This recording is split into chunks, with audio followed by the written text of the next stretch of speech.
Hi everybody, this is my submission for Module 4.1, Experiential Learning and Technological Education. And we're being asked to speak about specialist high school major programs with a health and wellness focus, cooperative education programs, Skills Ontario competitions, and Ontario Youth Apprenticeship programs. I've actually had the pleasure of working for Skills Ontario in the past and the Ontario Youth Apprenticeship program. So I'm pretty well versed in both of those organizations. I'm also the lead right now, currently, for construction and transportation, SHSM. So I'm pretty fluent with that as well. And I've done a lot of work with the cooperative education department at my school in the past.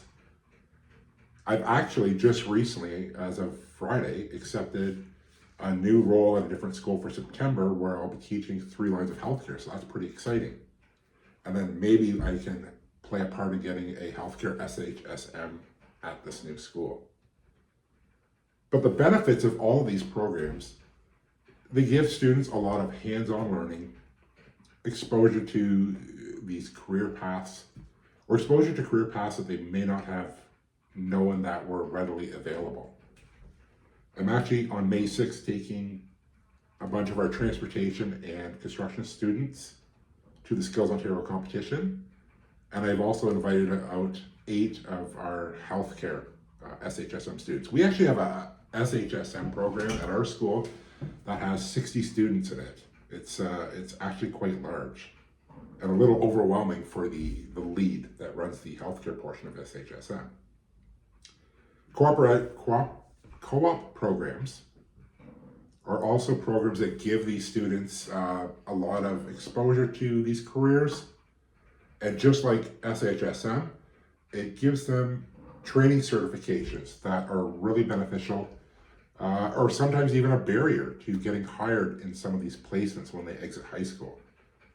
So with the SHSM program, the one thing that wasn't mentioned in here is the dual credit program that's also available, where students get to obtain their high school diploma while working on college level courses towards any programs that they might be interested in.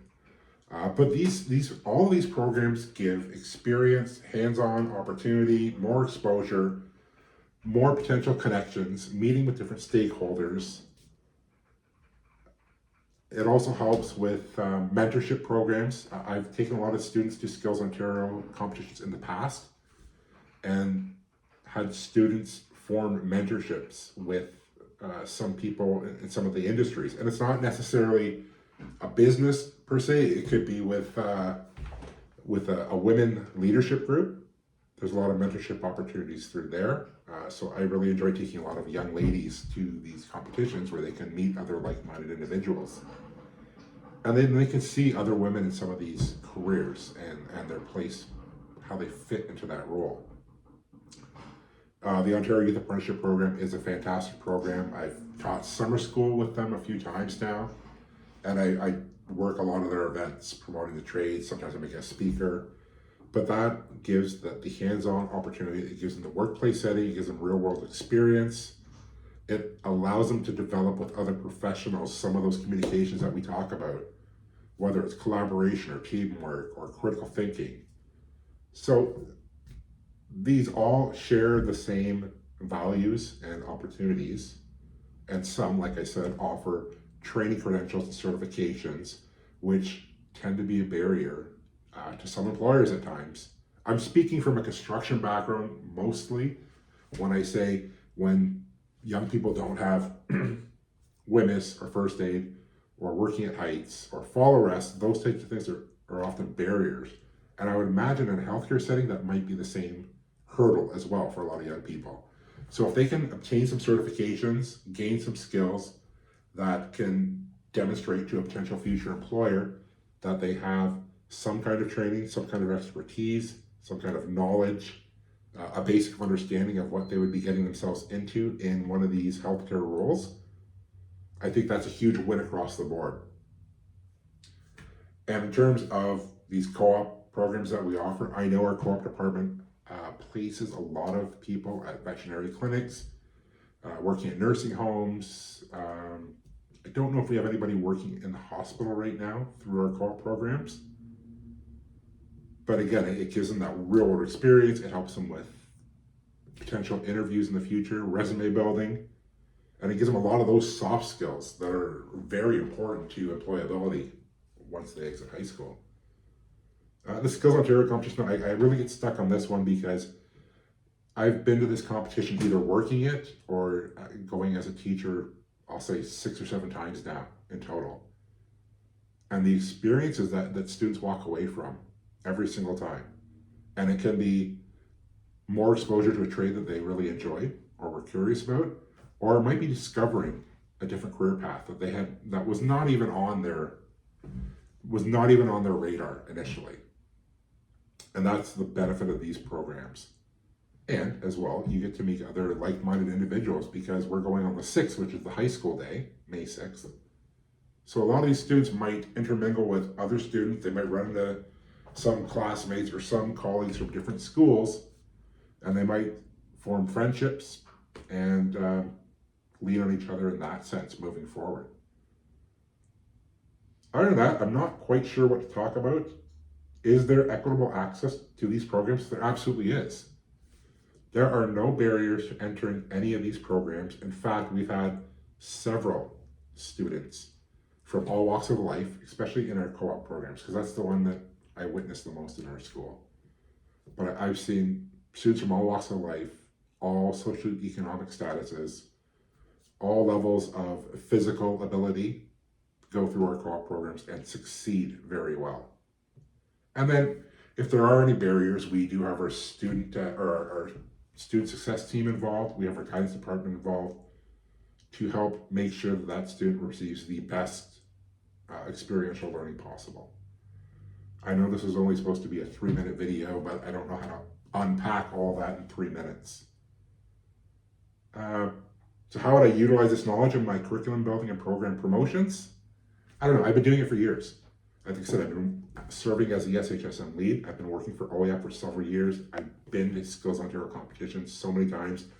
I promote, whether it's Skills Ontario competitions or Skilled Trades Ontario events, or there's a group, especially for young women, there's a group called kickasscareers.com.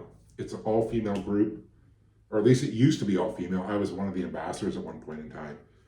But it's a female group of tradespeople that serve as mentors to young ladies entering the career paths.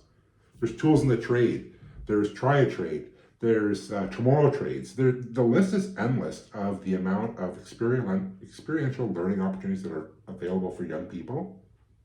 And it's just a matter of searching out what you have in your community. And I've done a lot of that because for several years, prior to getting into education, I promoted the trades and I searched out these partnerships and I built relationships with all these stakeholders, and I leveraged every single one of those things in my classroom. I brought Skills Ontario in to give talks to my students. I brought Skilled Trades Ontario in. I've had the CEO, former CEO, Melissa Young of Skilled Trades Ontario. She came in and gave a talk to my school because I also used to work for Skilled Trades Ontario, so I was able to leverage that connection. Other than that, we promote the co-op education nights, the information sessions to parents and students. We invite them out every year, twice a year.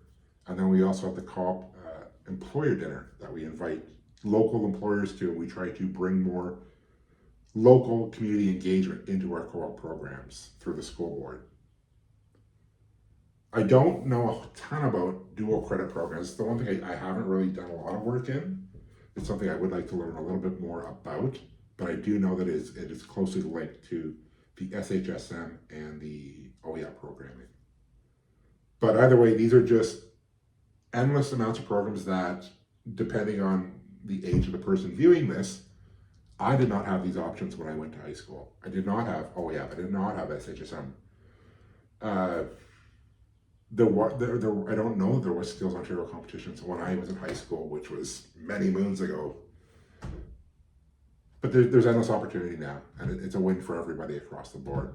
And it helps these young people develop skills that are necessary to be successful in these careers, and it allows them, through these exposures to see themselves fitting into these programs, because it doesn't matter what program a student is going through, they're going to see someone that represents them in one of these roles, whether it's gender, race, again, socioeconomic statuses, physical abilities. There's always some kind of representation, and that it might be one of the biggest takeaways is young people can see themselves in these positions through those experiences. So that is my long-winded video. I don't know what it is, maybe 10 minutes now. I hope that was beneficial. I'm sorry that it dragged on so long, but that is my submission. Thank you.